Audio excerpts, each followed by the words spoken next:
Hi guys, welcome back to the another study vlog. I hope you all are guys doing well in your studies. So let's start our day. So firstly today I will start taking notes from NCERTs because जो मैंने NCERTs है उनको मैंने revise भी कर लिया अच्छे से, एक दो बार पढ़ भी लिया है. So now this is the right time to start making notes from that. So अभी मेरी मेंस की preparation I am going to start and I will start making notes for my mains. And बाकी का जो मेरा routine है वो मेरा एज यूजुअली रहेगा just like reading the Laxmikanth, taking my class and revising my some notes because अभी मैं इकोनॉमिक्स में कुछ ऐसे टॉपिक्स हैं उनको रिवाइज कर रही हूँ जिनको मेरे को जो कि मेरे को जो अच्छे से याद नहीं है टॉपिक्स एंड नीड है कि मेरे को उनको बार बार रिवाइज करना पड़ेगा.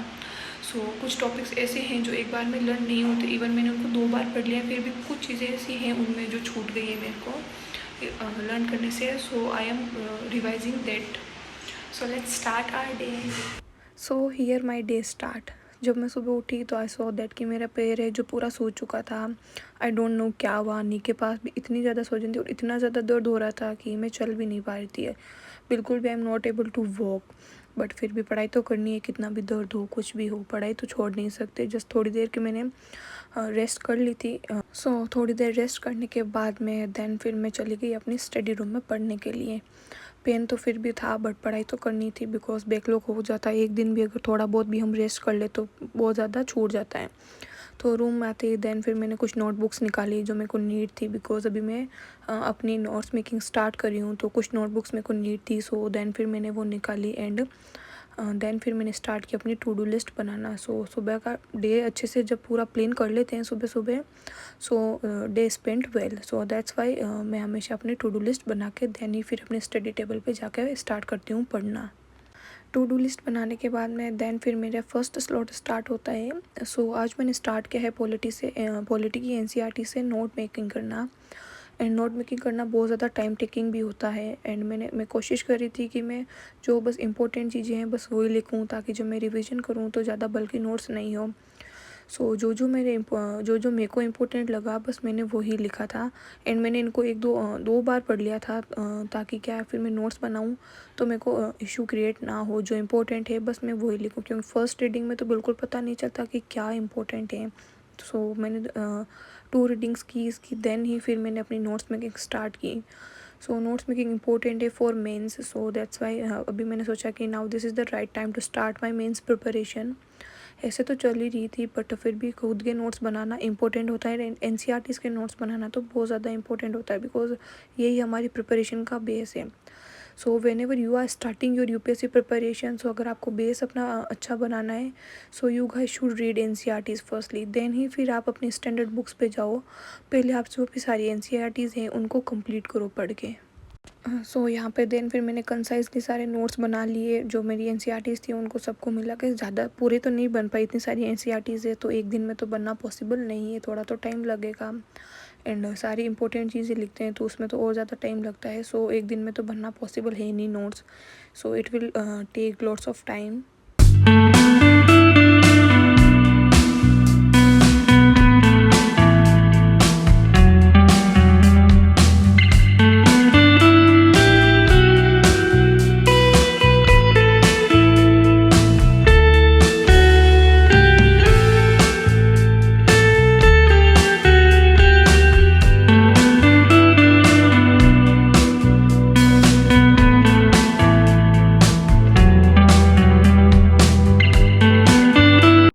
अपना ये फर्स्ट स्लॉट कंप्लीट करने के बाद में देन आई टुक थोड़ा सा ब्रेक बिकॉज लंबे टाइम तक पढ़ते हैं तो फिर थोड़ा ब्रेक लेना भी ज़रूरी होता है.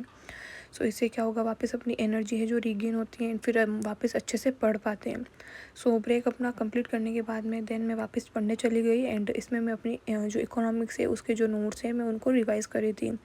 And if you are regularly watching my videos then you know that कि मेरी जो रिविजन की हैबिट है उसमें कुछ भी ऐसा होता है कि थोड़ा बहुत हार्ड लगता है तो मैं उसको 1-2 बार लिख के लर्न कर लेती हूँ. देन क्या फिर वो मेरे को याद हो जाता है एंड फिर मैं उसको वापस कभी भूलती नहीं हूँ. एंड ये हैबिट है जो आई थिंक सबके लिए ये काम कर सकती है. अगर आपको भी कोई है ऐसा कि कोई टॉपिक याद नहीं हो रहा है, कोई पॉइंट याद नहीं हो रहा है सो आप उसको 1-2 बार लिख लीजिए देन आपको फिर वो अच्छे से याद हो जाएगा. सो ये ट्रिक मेरे लिए तो बहुत अच्छे से काम करती है. कोई भी टॉपिक हो मेरे को हार्ड लगता है या कोई भी लाइन मेरे को ऐसा हो रहा है कि मेरे को अच्छे से याद नहीं हो रही है सो उसको मैं लिख के लर्न कर लेती हूँ. 1-2 बार लिखती हूँ सो मेरे को फिर वो अच्छे से लर्न होती है.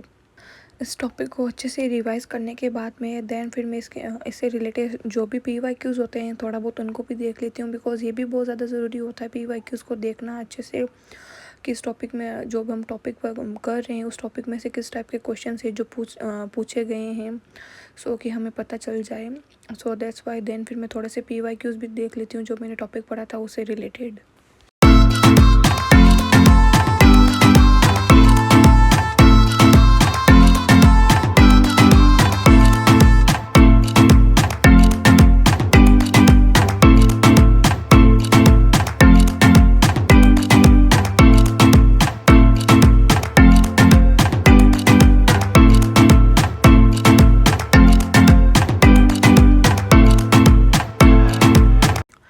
सो अपना ये स्लॉट कंप्लीट करने के बाद में देन फिर मैं चली गई थी इवनिंग वॉक पे। सो ये तो मेरा जो डेली का रूटीन है वो उसको फॉलो करी थी, बिकॉज फिज़िकली फ़िट रहना बहुत ज़्यादा इंपॉर्टेंट है।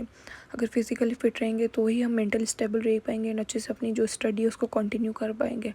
अगर फिज़िकली फ़िट नहीं रहेंगे बीमार पड़ते रहेंगे तो फिर अपन अच्छे से पढ़ाई भी नहीं कर सकते। सो मैं इवनिंग वॉक पे चली गई थी।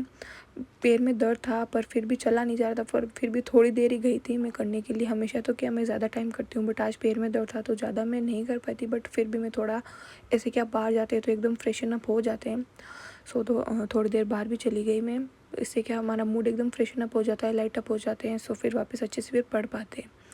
देन वापस आने के बाद में मैं अपना अगला स्लॉट करने बैठ गई। तो इसमें मैं करी थी M लक्ष्मीकांत एंड आज मेरी क्लास भी थी जो यूजुअली होती है, बट मैंने आज उसको रिकॉर्ड नहीं किया था।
So that's it guys for today. मिलते हैं अगले स्टडी ब्लॉग में, तब तक जाके आप प्लीज़ चैनल को सब्सक्राइब कर दो एंड वीडियो को भी लाइक कर देना। And thank you so much for watching this blog.